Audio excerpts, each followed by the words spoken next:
Tentunya pemirsa Naila, ada konsekuensi yang harus diterima oleh sang pelaku. Saat ini pelaku sudah diamankan oleh pihak kepolisian dan sudah ditetapkan tersangka. Terancam juga dijerat pasal berlapis dengan ancaman hukum 5 tahun penjara begitu ya. Tapi ketika berita ini sampai begitu ya di pemberitaan sampai dengan media sosial, banyak ternyata warganet yang merasa kayaknya kurang 5 tahun karena memang melihat kekerasan yang dilakukan itu begitu sadistik begitu ya, memukul istrinya dan berkali-kali bahkan sampai dengan terkena bayinya sendiri. Oke, kalau kita tadi melihat hati orang tua mana yang tidak tersayat ya, melihat anaknya menjadi korban perilaku KDRT oleh suaminya sendiri. Namun Intan saat ini sudah dipastikan berada di tempat yang aman bersama dengan keluarga, 3 orang anaknya dan juga sahabat-sahabatnya. Nah, Jason dan juga pemirsa, kalau kita bicara mengenai KDRT, ini yang juga harus digarisbawahi dalam berbagai kasus KDRT ini adalah seringkali korban KDRT takut melapor ya karena berbagai hal begitu, diantaranya ada faktor ekonomi, kemudian ingin mempertahankan rumah tangga dan juga bertahan demi anak.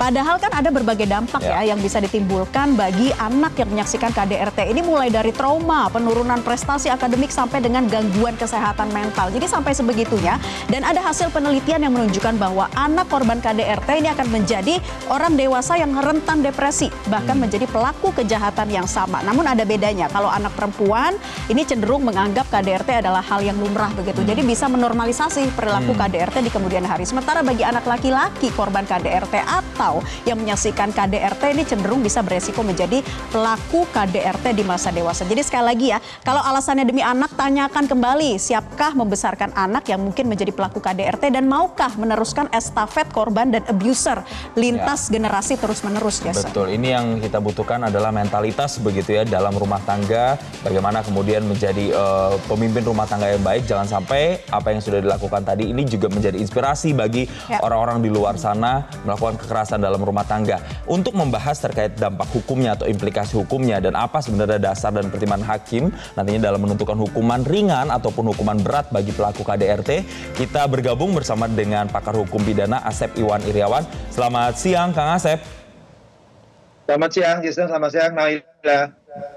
Baik, terima kasih Kang Asep telah bergabung bersama kami. Kalau kita melihat kasus saat ini, Cut Intan ini dilihat menjadi korban dari CCTV yang kemudian beredar di media sosial. Sebagai mantan hakim melihat kasus ini, apakah ketika dikenakan pasal berlapis dengan ancaman hukuman 5 tahun nantinya benar-benar akan dikabulkan 5 tahun begitu?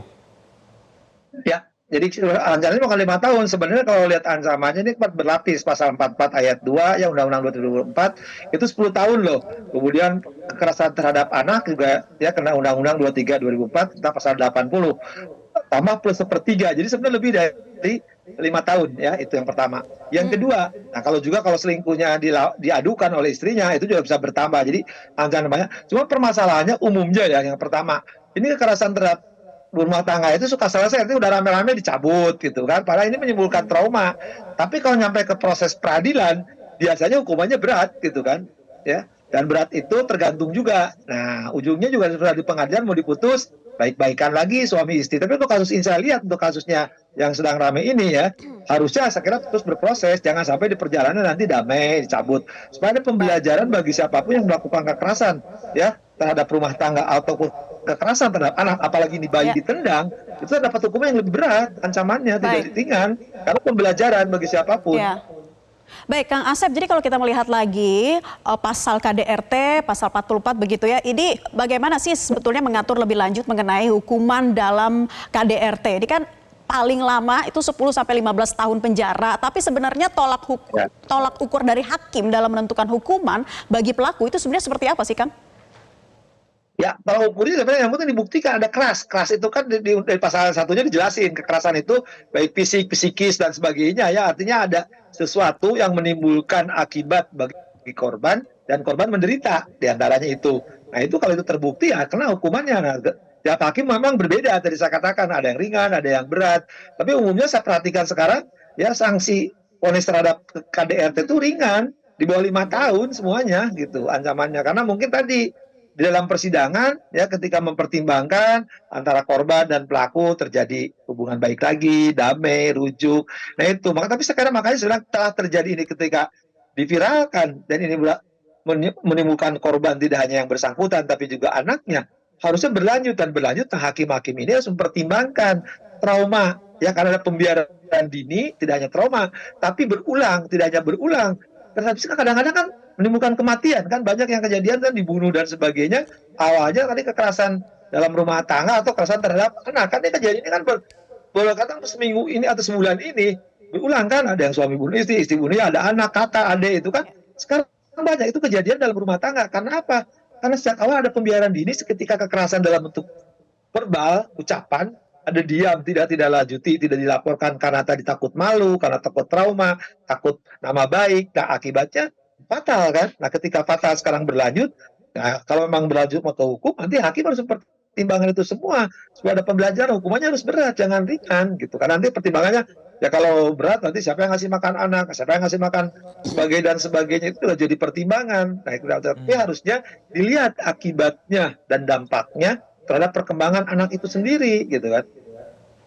Baik, Kang Asep tadi mengatakan banyak fenomena kasus kekerasan dalam rumah tangga akhirnya para pelaku ini dinyatakan hukumannya lebih ringan begitu, misalnya dari tuntutan jaksa penuntut umum karena berbagai alasan tadi. Tapi kalau untuk khusus kasus ini karena sudah ada bukti CCTV-nya, bukti kekerasannya sudah ada, apakah ini bisa jadi satu bukti yang begitu memberatkan pelaku nantinya?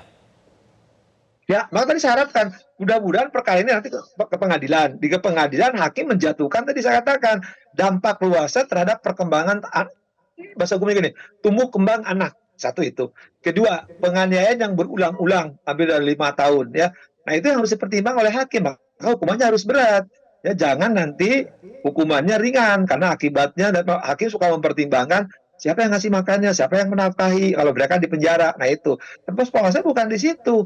Akibat perbuatan ini tadi saya bilang, ada istri jadi korban, anggaplah istri udah dewasa. Tapi kan kalau bayi sampai ditendang, itu kalau hukumannya ringan keterlaluan kan, jalim. Saya bilang, hakim kelak yang menangani perkara ini di Bogor harus berani menjatuhkan hukuman yang berat karena ancamannya berat, apalagi pasalnya berlapis kan.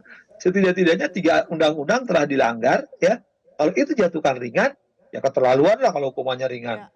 Karena ada 3 undang-undang yang sudah dilanggar ya, seperti itu. Baik, Kang Asep, kalau kita menyoroti berbagai kasus KDRT begitu ya, ada yang ternyata hanya dihukum 1 tahun penjara. Kemudian ada juga ini yang menyoroti terkait dengan selebritis tahun lalu begitu ya, yang ternyata pelapor mencabut laporannya kemudian bisa bebas atas dasar restoratif justice begitu, yang disetujui oleh polisi. Nah sebenarnya bagaimana sih pertimbangan-pertimbangan ini bisa berlaku? Ya, catatan ya kemarin. Ini sebenarnya deliknya bukan delik aduan, sebenarnya nggak bisa dicabut, harus diproses sampai lanjut karena delik biasa. Kemudian RJ, restoratif janjinya restoran jus, karena itu hanya baru ke sidang peran anak, pelakunya harus anak. Kalau udah dewasa, udah suami, udah dewasa, udah bisa bikin anak kan, bukan anak-anak lagi kan. Itu suka aneh, tidak ada. Ini saya ingatkan, ya pidana itu legalitas, RJ itu hanya berlaku untuk anak, ya yang berperusahaan dengan hukum. Jadi kalau bapaknya anak menggunakan RJ, itu maaf ya, penegak hukumnya mungkin belum baca undang-undang. Baik, kami sudah tangkap poinnya Kang Asep. Artinya kalau kita melihat dari kasus yang saat ini, Cut Intan dan juga Armor ini, harusnya hakim bisa mempertimbangkan dan harusnya bisa berat karena ada 3 pasal yang dilanggar begitu. Kita nanti akan lihat proses yang saat ini nantinya akan berjalan akan seperti apa. Terima kasih pakar hukum pidana Asep Iwan Irawan telah bergabung bersama kami di kesempatan Newsline siang hari ini dan selamat kembali melanjutkan aktivitas. Terima kasih Kang Asep. Jelajahi cara baru mendapatkan informasi. Download Metro TV Extend sekarang.